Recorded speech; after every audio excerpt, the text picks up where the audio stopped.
Covid situation এখন সারা ভারতবর্ষব্যাপী কিন্তু মহামারী আকার ধারণ করছে। দ্বিতীয় ওয়েবটা যেভাবে চলছে, তো আজকেই একটু আগে আমি শুনলাম তেলিয়ামুড়া থেকে আগরতলা আসার পথে আমাদের সহকর্মী সাংবাদিক তন্ময় চক্রবর্তী তিনি অসময়ে প্রাণ হারিয়েছেন কোভিড আক্রান্ত হয়ে। এই শুনে আমি তাড়াতাড়ি দূরে চলে আসলাম, আইলেস হসপিটালে ডেড বডি দেখি এবং এখানে নিযুক্ত যে ডাক্তাররা আসেন ওদের সাথে কথা বলেছেন যে কোভিড কজ ডেথটা হচ্ছে COVID cause of death Covid.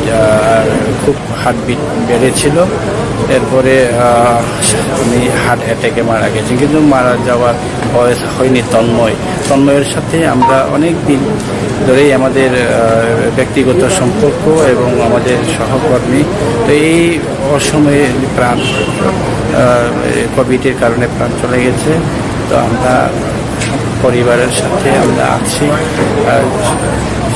পরিবার মানে এই দুঃখের সময়ে আমরা সবাই যারা আমরা সহকর্মী আছি, সাংবাদিক আছি, যদিও আমার পেশা একজন